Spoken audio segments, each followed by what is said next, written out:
Trump will speak in Florida just across from the Alabama border. He is backing controversial Alabama GOP candidate Roy MooreTwo Democratic. Lawmakers said they would resign this week after claims of inappropriate behavior, but the event will still give Democrats a first payoff from their purge of lawmakers targeted by UAL harassment allegations if Trump repeats his endorsement of the scandal-rocked Moore.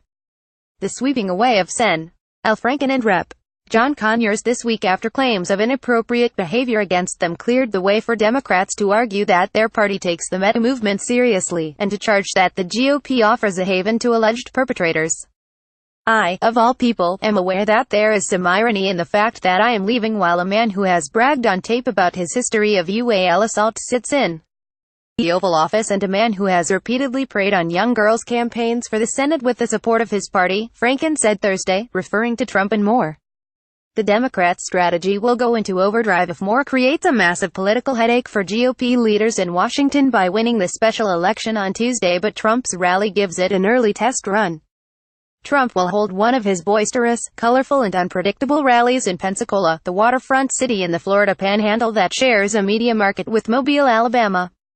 The combination of a rocking Friday night crowd, the end of a contentious political week, and the freedom Trump experiences outside Washington could cause the president to barnstorm into controversial political territory after a week in which his tweeting has been quite restrained by his own wild standards.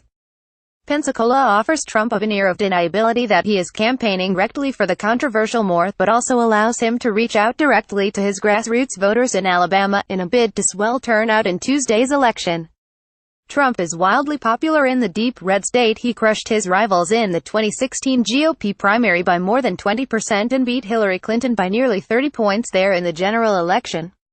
So even if he is able to motivate a couple of thousand Republicans tempted to skip the election because of the allegations against Moore, he could make a difference in the former judge's tight race with Democrat Doug Jones.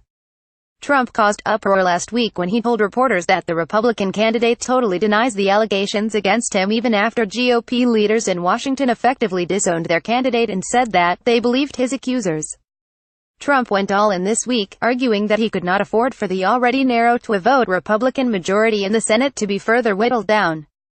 Democrats' refusal to give even one vote for massive tax cuts is why we need Republican Roy Moore to win in Alabama.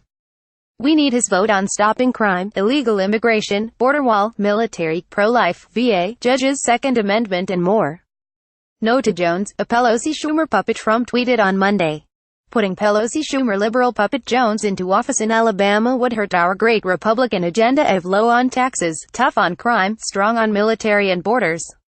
So much more. Moore has been accused of initiating UAL contact with a 14-year-old girl, assaulting a 16-year-old and pursuing relationships with teenage girls all while he was in his 30s. He has denied the claims. The White House has responded to criticism of Trump's effective endorsement of Moore by saying that the president remains concerned about the allegations. On Thursday, White House Press Secretary Sarah Sanders said, "We think that the allegations are troubling and that ultimately this is something that the people of Alabama should decide." Sanders shrugged off Franken's barb from his resignation speech, saying Trump's comments caught on an Access Hollywood tape released last year boasting about assaulting women were old news.